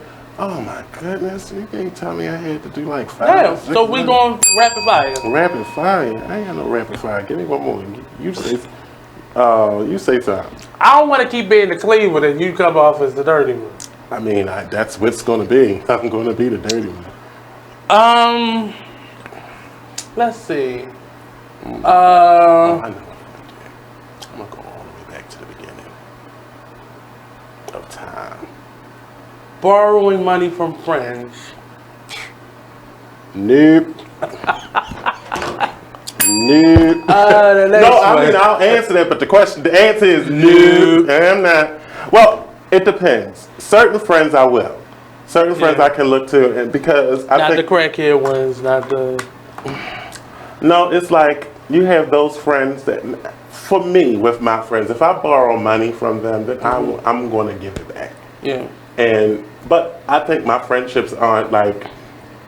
For me, my friends aren't the type of friends that's going to hold it over my head and say, well, you know what, you borrowed $150 back, you can get my coins back, bitch. But they're like, you know, if you give it back, you give it back. If you don't, you don't. But it's something within me. I don't want to have an outstanding debt to anyone. I mean, I have enough outstanding debt to Sally Mae. And Sally Mae, if you out there, let me tell you something, girl, when I find you. I know where she at. She on her way to Philly. She sit back off the road. It's like trees kind of camouflaged. And there's a big opening. On site. On site. Boo boo. On site. When I see you. We don't want any federal charges. Next. Let's go ahead. Oh. No. Go ahead. Go ahead. Just go for it. Just go for it. It's 5:41. Go ahead. Rush hour is over. Rush hour is over. Well, I'm now happy hour. Oh, then I could actually talk about. So, don't let the light fool you. It's summertime light.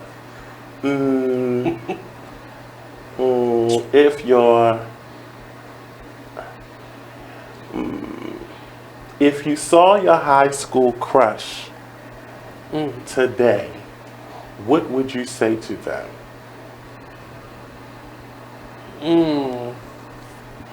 Now, do you remember your high school crush?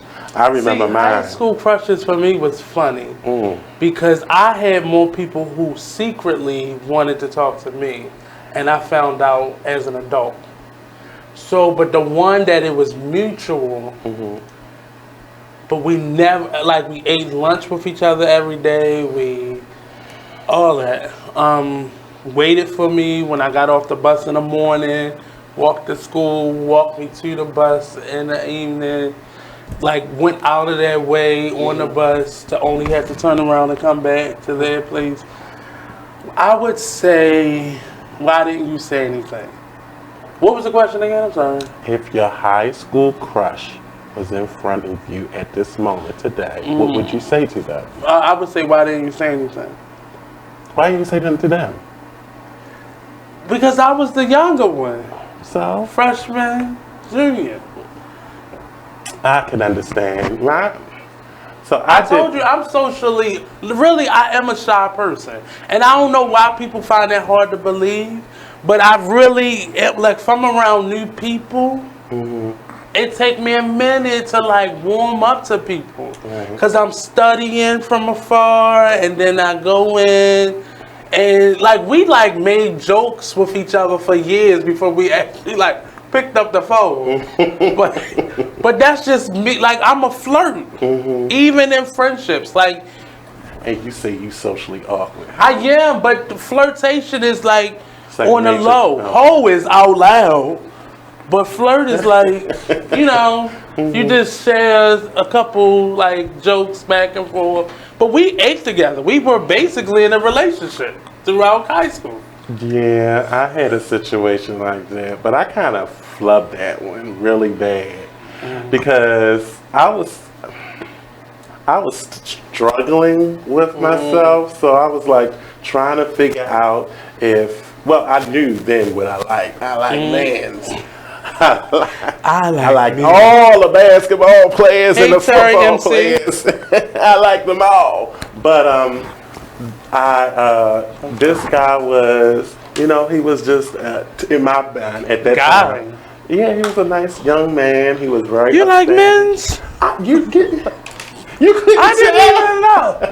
I didn't. I'm a whole full-fledged belle of the ball over here.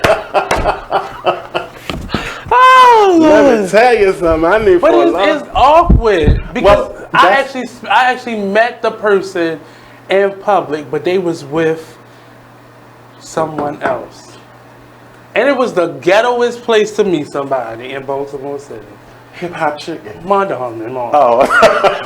And it was crazy. I was in the Chinese food place. I was with a friend, and I watched them walk by, and in my mind I was like, "Oh my God!" But I was gonna let it go. So but they double back. A long-term relationship. Oh.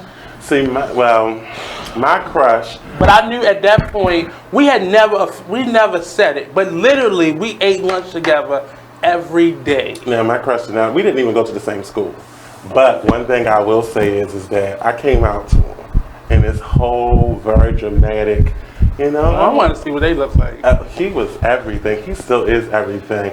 But he kind of broke my heart because let me tell you, after I came out to him. Did he come out? No, because he wasn't gay. I was, but he wasn't. But let me tell you something. I know this is the What? Oh, he's doing sound effects in there. I can't hear it through the mic. Oh, he did do. Yeah. What's that? That's the bad one. Oh, yeah, it was an odd situation. But I'm gonna say this. Did y'all friendship change? Yes. Oh. Big. I mean, he did. He know? I don't know how he couldn't know. Stevie knew. But it was probably you saying it. Huh? It was you saying it probably. But the thing I think I like, it wasn't so much that I was drawn to him sexually. It was, we were so intimate with one another. I mean, like, we talked about See, that word everything. intimate, maybe because I'm African American, but we think that means sex. No, it's like your conversation. We write poetry. It was really good. I mean, we vibed on like a spiritual level. And then he was like, you know what, I can't do it. But he was also really religious, and I think he probably thought that I was Satan's spawn. Possibly. I did want to do bad things to him. I can see how he could think that. So, we got another break coming up. We're going to go to another break, and then when we come back, we're going to have about 10 more minutes left, and we just going to do rapid fire. See y'all. Would you ever? Would you ever? We'll be right back. Don't go anywhere. Okay. Would you ever?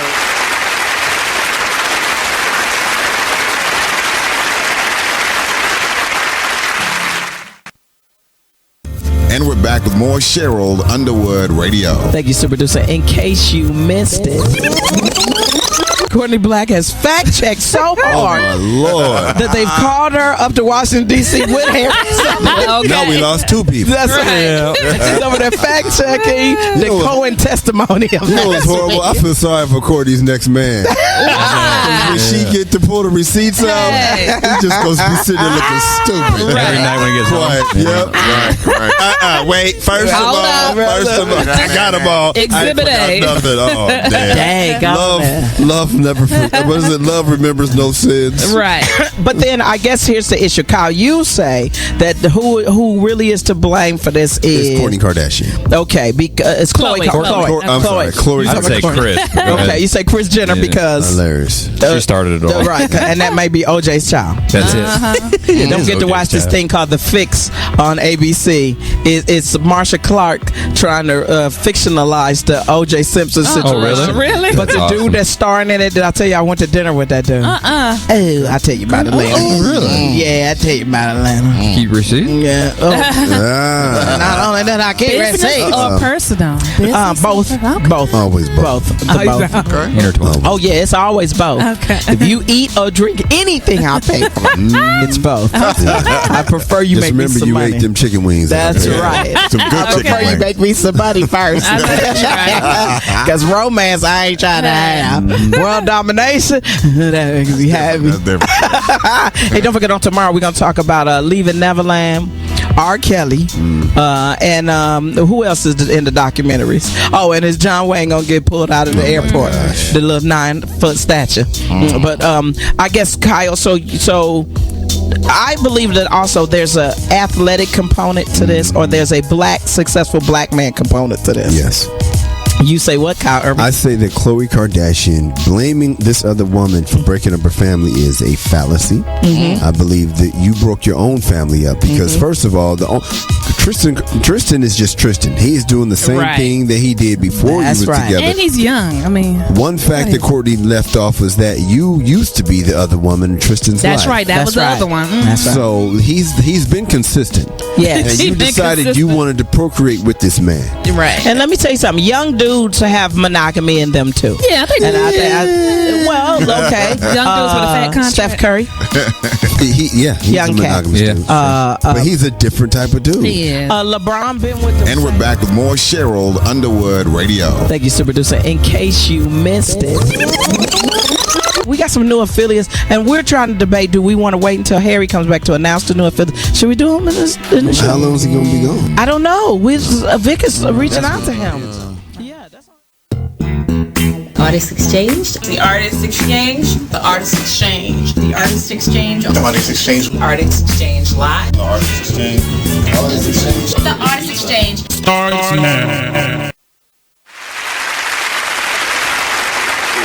Comfortable so that I can have the conversation. But it's only in environments like this where I'm in control. Because I wouldn't do that outside in public because I don't know the boundary that exists right now. So I would never do that.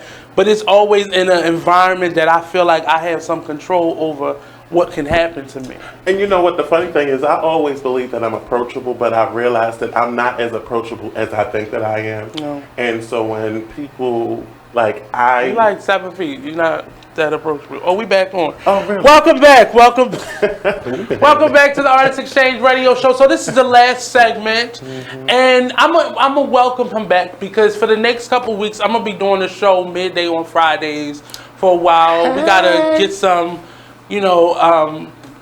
some personnel things in order, and but in the same process, I wanted to get Bleu kind of comfortable with doing this. So, I appreciate it. Thank you. I feel at home. So for the next last, time I will have a cocktail or two. Yeah, see, we might come back Friday. That's actually my birthday. Really? Right. I wanted to do this on my birthday. Okay. So maybe we can do that. I could have some hot questions for you on your birthday. I'll be 36. Still you're legal. Right. No excuses there. So the last 10 minutes, we're going to do Would You Ever? So I played this at a birthday party recently, and it got. Well, see, first of all, let me let you know, when it comes to games like Truth or Dare, Double Dare, I'm always a dare person. So that's why I said, would you ever? We're not doing. Maybe next week where because I don't drink, but maybe I'll drink some wine next week. Shots. So for the last 10 minutes, we gonna do Would You Ever, and we got 8 minutes now. But would you ever? And if you don't want to answer, just ring the bell. I'm gonna answer everything. Would you ever have sex in an alley? Yeah. I mean, why not? Sometimes it's that whole risque thing. I mean, I like the fact that a little rat going over your foot. This a little sexy. You said, and then I'm gonna be selective about the alley. Ain't no Park Heights alleys. Might be over top of a body. But I mean, but I mean, that's the whole idea of being outside, and someone watching or the potential of someone watching. Now, I hope it's not a police officer. Yes, sir. Okay, would you ever... My stomach hurts. Would you ever date a trans man? A trans man, that's the one that was a girl but now a boy. I've thought about it recently. I've had one hit me up and... no rubber. No. No. I believe it at that. Really? No rubber? Who said rubber was good? No rubber. No latex. Okay, your turn. But that was what was offered. Would you ever have a threesome with a friend? Like, if one of your female friends was like, hey, my boyfriend, asked me to da-da-da-da-da, would you? It depends on the friend. Some friends I would probably like, you know what, it would be cool. Some friends. Can we get a name? What? None of them. Because, baby, I've been thinking about it. I'm waiting for you to ask me.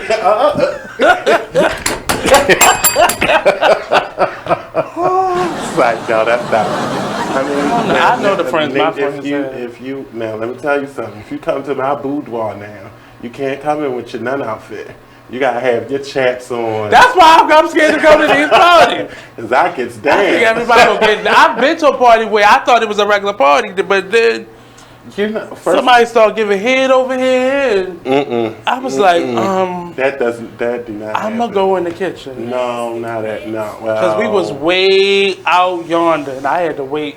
Cause my friend who drove me was the one who popped it off, and I was like, why the fuck you talking? Well, yeah, I don't. All right, your turn. Would you ever?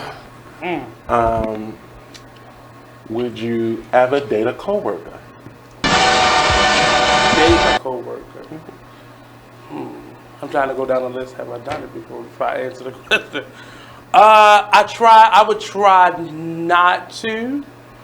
I've had coworkers who were like interested, but so now I'm not the youngest anymore, but I'm having a lot of 20-somethings like be interested, and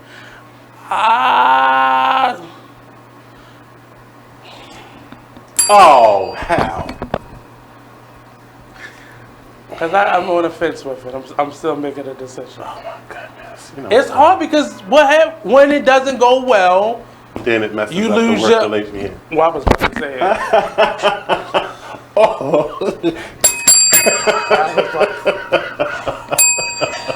Yes.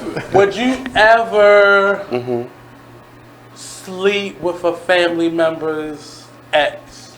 Hell yeah. If they good looking, that's your ex. Ain't no, I mean, with them. What?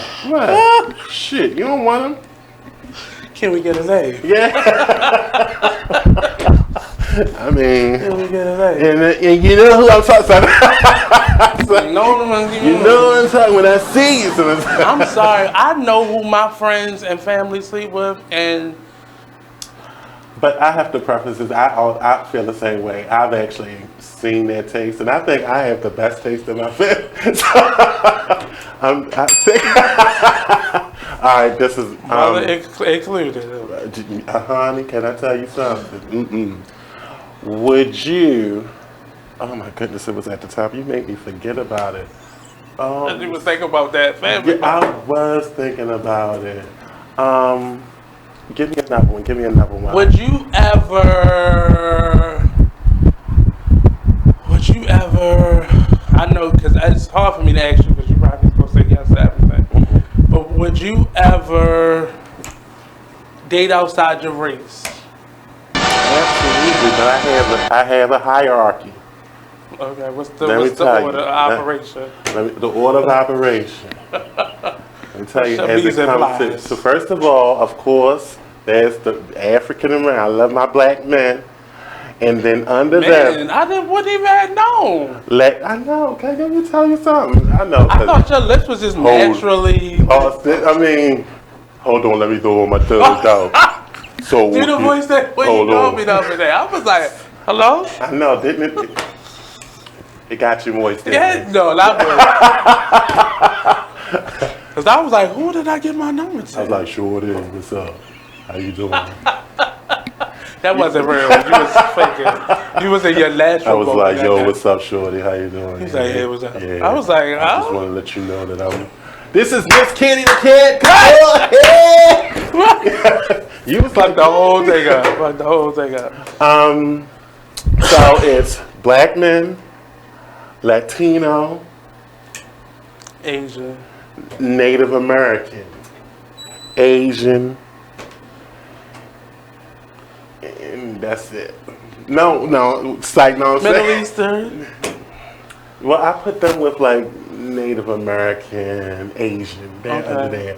But see, no, I'm not that I'm opposed to white guys. Because let me tell you something. I said that whoever Aquaman is, he can get it. But he's like Samoan or something like that. So he doesn't even count. So that count is like Hispanic. Brad Pitt when he in his heyday. What's the guy that plays Thor? Look like he smell like cigarettes. He does look like he smells like cigarettes, but I still would give him time. And Thor can get it all day long. I don't know what that is. Huh? I don't know what that is. Okay, well, so yeah. So you got to do the last one because we got 1 more minute left. Oh my gosh, you made me forget my question. It was really good. Would you ever? Would you ever date someone 10 years younger than you? So I am 35 now.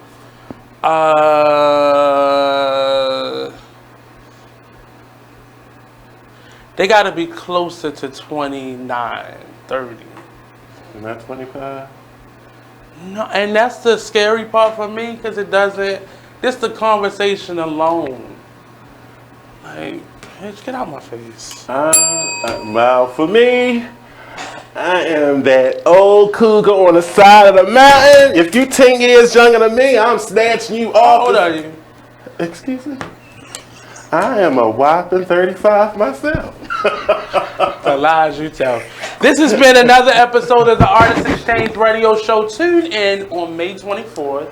I'm going to have the cocktail album back. Yes! We're going to actually have some cocktails. I'll spring for some Who's the Voice if we bring the cocktails. Oh, I can bring some We might invite a special guest to join in on the Would You Ever? Only on the Artist Exchange Radio Show. Only on BigExposedRadio.com. Peace out.